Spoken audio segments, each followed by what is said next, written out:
Most people believe World War II was won by soldiers, generals, tanks, and bombs. That belief feels right. It's emotional, it's heroic, it's simple, but it's also incomplete.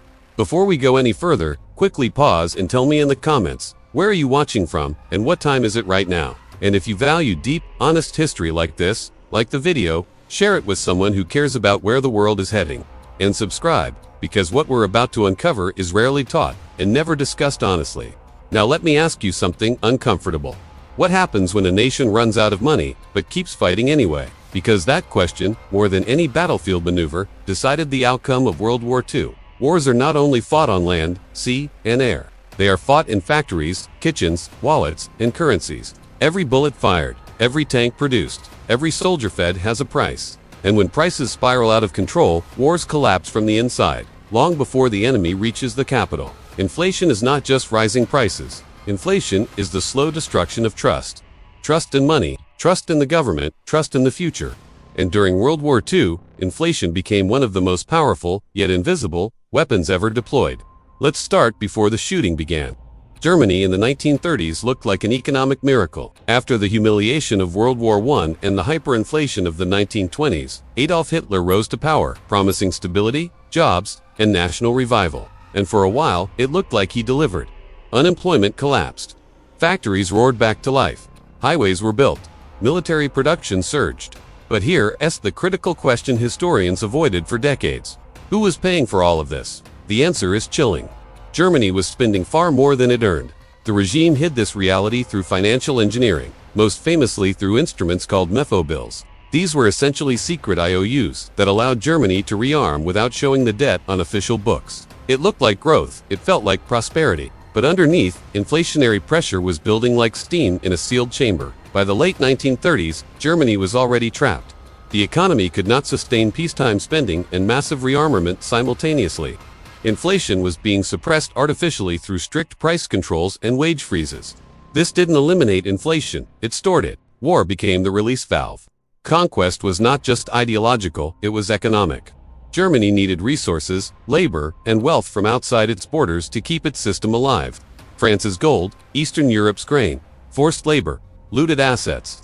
Without expansion, the German economy would implode. This is a critical insight. Germany did not go to war because it was strong. It went to war because it was financially cornered. Now contrast this with Britain.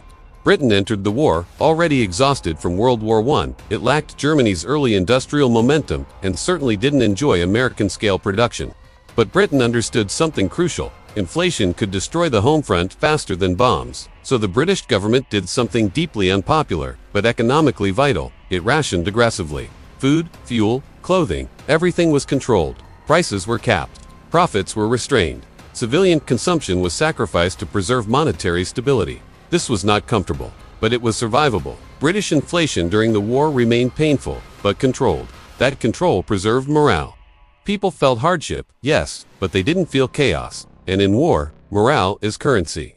Now look at Japan. Japan's wartime economy tells a different story. Japan lacked natural resources. It relied heavily on imports for oil, metals, and food. As the war dragged on and Allied blockades tightened, shortages exploded. Inflation surged. Black markets flourished. The official economy collapsed into fiction, while real prices multiplied in the shadows. By 1944, Japanese civilians were starving.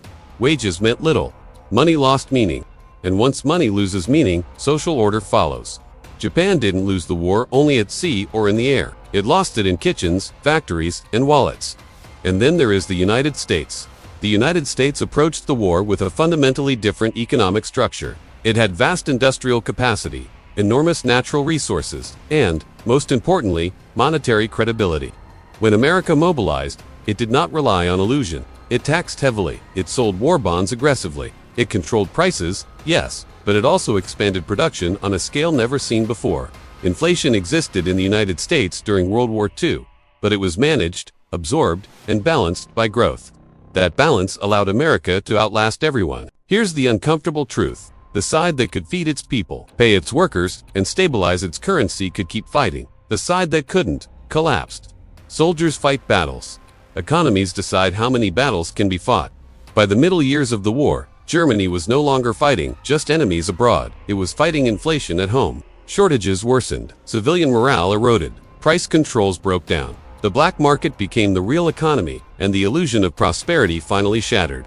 This is the part of World War II that textbooks rush past, because it forces us to admit something unsettling. Military brilliance cannot compensate for monetary collapse, and no amount of propaganda can override empty shelves. Inflation did not kill soldiers directly, but it decided who could arm them, feed them, and keep them believing the fight was worth enduring. And this brings us to the most dangerous realization of all. World War II was not an exception. It was a pattern. Every major war in modern history has been preceded by economic distortion, debt expansion, monetary manipulation, inflationary pressure. And when those pressures can no longer be contained, war becomes not just possible, but likely. Now, we're going to go deeper. We'll look at how inflation quietly reshaped civilian life, why price controls always fail, and how the real victims of wartime inflation were not generals, but ordinary people. And finally, we'll confront the most uncomfortable question of all: what this means for us today. Because the mechanisms that decided World War II have not disappeared. They've only changed form. By the later years of World War II, the battlefield had expanded far beyond front lines and maps. It had moved into homes, markets, and minds. This is where inflation revealed its most brutal power, not as an abstract economic term, but as a daily force shaping behavior, morale, and survival. When prices rise faster than wages, something fundamental breaks. People stop planning. Saving feels pointless. Trust in institutions erodes. And during wartime, when fear is already high, inflation accelerates social decay. In Germany, by 1943 and 1944, the official economy was no longer real. Price controls were still posted. Wages were still fixed. But those numbers existed only on paper. In reality, the black market had taken over. Food, clothing, fuel, everything that mattered, was traded illegally at prices many times higher than the official rates. Money issued by the state lost credibility. What mattered instead were goods, connections, and favors. This is a universal law of inflation. When money fails, barter returns. Civilians hid supplies. Workers lost motivation. Productivity declined. The state responded, the only way it knew how. More controls, harsher penalties, tighter enforcement. But controls do not destroy inflation. They only hide it. And hidden inflation is more dangerous than visible inflation because it corrodes silently. The German leadership understood this risk, but by then, it was too late. Years of suppressed inflation had accumulated enormous pressure. The economy had been running on conquest and plunder. As territories were lost and supply lines collapsed, the financial scaffolding holding the system together fell with them. No amount of speeches could convince people to believe in money that could no longer buy bread. Japan faced a similar fate, but faster and more brutally. Wartime inflation, there was not gradual, it was catastrophic. As imports disappeared and domestic production fell, prices exploded. The yen became symbolic rather than functional. Entire families were pushed into starvation-level scarcity. Civilians scavenged. Soldiers' families suffered at home while the war continued abroad. This is another uncomfortable truth.